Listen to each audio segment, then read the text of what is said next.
Hello, it's Phil Croshaw here again from Passions. And today I'm joined by Sam Bird, who is the Jaguar racing driver in Formula E. Amazing guy with an amazing background, amazing story. Enjoy.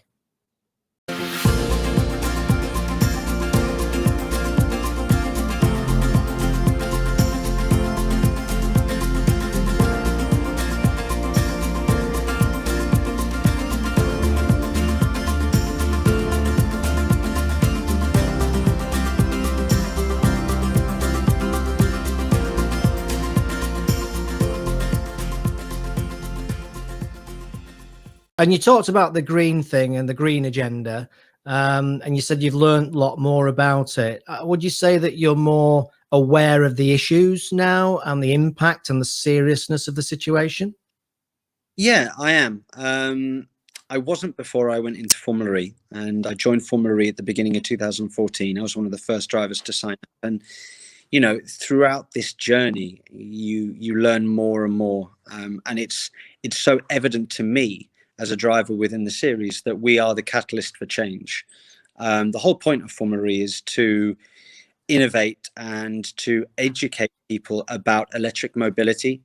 It's a platform for manufacturers to showcase electric mobility and try and hone their skills and improve their software that can then go on to the production line and create better electric vehicles in the years to come. And we're already seeing the evidence of that with some of the manufacturers involved in Formula E. The fact that Jaguar now is committed to going all electric by 2025 is a massive step forwards.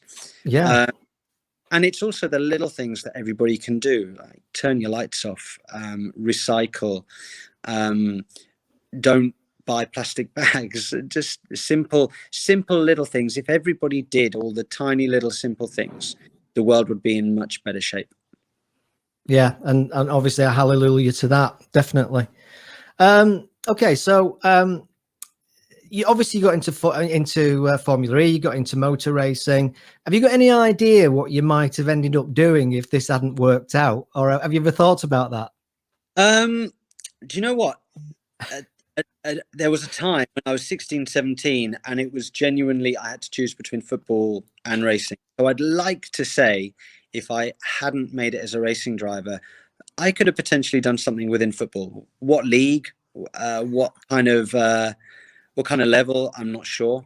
But I would have liked to have tried at least to have a career within football. Also, I needed to have a career in sport. I love sport so much that I needed to do something there. But my other passion is football. So therefore, just think, in a parallel universe somewhere, I'm interviewing Sam Bird, who's the centre forward for Bolton Wanderers. I was aiming for higher. No offense. I was forward, Ballon d'Or winner 3 times, close to Messi, Ronaldo, not the centre forward for, sorry, no offense to any Bolton Wanderers fans out there. In actual fact, I had a good friend from school who I played in the first 11 at school that played for Bolton Wanderers, a guy called Laurie Wilson. You might remember. Yes, him. Absolutely, I do. Yes. Sorry. No disrespect for Bolton. They're a marvelous club with a great, rich history. But yeah, I was hoping you'd say something a bit more prestigious, to be honest, mate. Yeah, I'm sorry. I told you it's my dad's fault. At the end of the day, you don't choose your team; it chooses you. How did you end up with Manchester United, by the way? Well, of course, I'm from London, so of course I support. I mean, doesn't everybody? No, so the interesting story is, okay, and this is a genuine story, is back when I was a kid, which is a long time ago now, sports shops didn't really sell all the kits. There wasn't an online store like there is now where you can literally buy anybody's kit from Premier League all the way down to National League, or any worldwide club. You literally had the England kit in a store and 1 or 2 Premier League club kits. And I think it was my birthday or something. I was very young. I was getting into football. I liked going on the weekends. And all I had at the time was a set of England pajamas.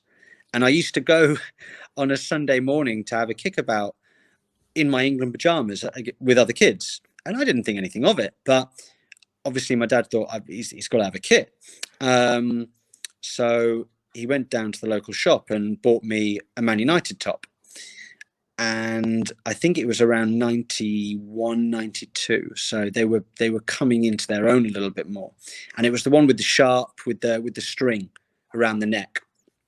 That was my first ever kit. And I basically just then associated myself with this red kit and with this red team.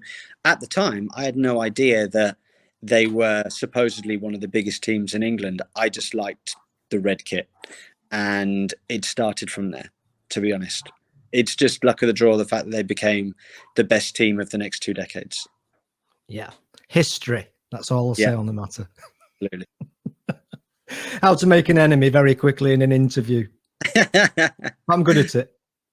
That's fantastic. That's really, really interesting. So what does the future look like then, Sam? I mean, was there a time when you were sat in the car and you thought, this is it, I've made it, I'm living my dream? Or is it an ongoing thing where you'll never be satisfied, actually?